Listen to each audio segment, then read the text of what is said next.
मत्ती अध्याय 16 स्वर्गीय चिन्ह की मांग। फरीसियों ने सदूकियों के साथ उसके पास आकर उसकी परीक्षा लेने के लिए उससे कहा कि हमें आकाश का कोई चिन्ह दिखा।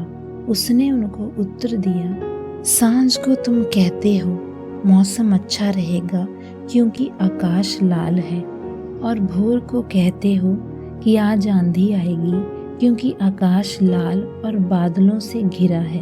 हे तुम पाखंडियों, आकाश का लक्षण देकर भेद बता सकते हो, पर तुम समयों के चिन्हों का भेद नहीं बता सकते। एक बुरी और व्यभिचारी पीढ़ी चिन्ह ढूंढती है, पर योना के चिन्ह को छोड़ कोई और चिन्ह उन्हें ना दिया जाएगा। और वह उन्हें छोड़कर चला गया। फरीसियों और सदूकियों की शिक्षा का खमीर। जब उसके चेले दूसरी और उसके पास आए, तब वे रोटी लाना भूल गए। तब यीशु ने उनसे कहा, देखो, फरीसियों और सदूकियों के खमीर से चौकस रहना। वे आपस में विचार विमर्श करने लगे कि हम तो रोटी नहीं लाए। ये जानकर यीशु ने उनसे कहा, हे अल्पविश्वासियों, तुम आपस में क्यों विचार विमर्श करते हो कि तुम्हारे पास रोटी नहीं? क्या तुम अब तक नहीं समझे? क्या तुम्हें उन 5,000 की 5 रोटियां स्मरण नहीं, और ना ये कि तुमने कितनी टोकरियां उठाई थी, और ना उन 4,000 की 7 रोटियां, और ना ये कि तुमने कितने टोकरे उठाए थे? तुम क्यों नहीं समझते कि मैंने तुमसे रोटियों के विषय में नहीं कहा, परंतु ये कि तुम फरीसियों और सदूकियों के खमीर से सावधान रहना। तब उनकी समझ में आया कि उसने रोटी के खमीर से नहीं, पर फरीसियों और सदूकियों की शिक्षा से सावधान रहने को कहा था। पतरस का यीशु को मसीह स्वीकार करना। यीशु कैसरिया फिलिप्पी के प्रदेश में आया और अपने चेलों से पूछने लगा, लोग मनुष्य के पुत्र को क्या कहते हैं? और उन्होंने कहा, कितने तो यूहन्ना बपतिस्मा देने वाला कहते हैं, और कितने एलिया, और कितने यर्मिया या भविष्यद्वक्ताओं में से कोई एक कहते हैं। उसने उनसे कहा, परंतु तुम क्या कहते हो कि मैं कौन हूँ? और शमौन पतरस ने उत्तर दिया, तू जीवते परमेश्वर का पुत्र मसीह है। और यीशु ने उसको उत्तर दिया, हे शमौन बारयोना, तू धन्य है, क्योंकि मांस और लहू ने नहीं, परंतु मेरे पिता ने जो स्वर्ग में है ये बात तुझ पर प्रकट की है। और मैं भी तुझसे कहता हूँ कि तू पतरस है, और मैं इस पत्थर पर अपनी कलीसिया बनाऊंगा, और नरक के फाटक इस पर प्रबल ना होंगे।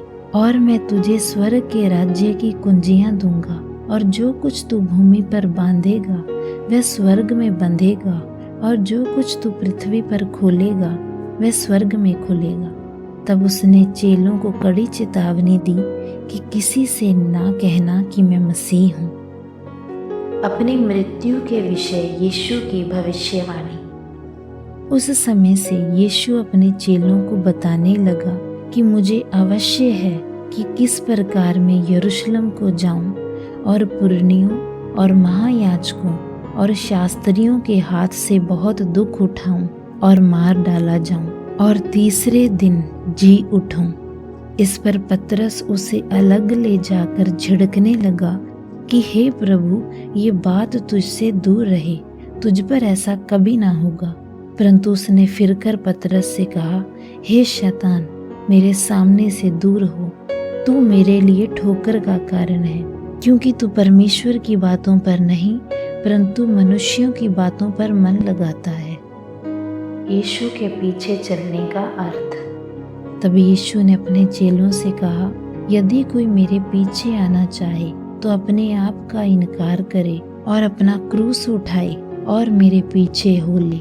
क्योंकि जो कोई अपना प्राण बचाना चाहे वह उसे खोएगा, जो कोई मेरे लिए अपना प्राण खोएगा वह उसे पाएगा। यदि मनुष्य सारे जगत को प्राप्त करे और अपने प्राण की हानि उठाए तो उसे क्या लाभ होगा? या मनुष्य अपने प्राण के बदले क्या देगा? क्योंकि मनुष्य का पुत्र अपने स्वर्गदूतों के साथ अपने पिता की महिमा में आएगा, और उस समय वह हर एक को उसके कामों के अनुसार प्रतिफल देगा। मैं तुमसे सच कहता हूँ कि जो यहाँ खड़े हैं उनमें से कितने ऐसे हैं कि जब तक मनुष्य के पुत्र को उसके राज्य में आते हुए ना देख लेंगे तब तक मृत्यु का स्वाद कभी ना चखेंगे।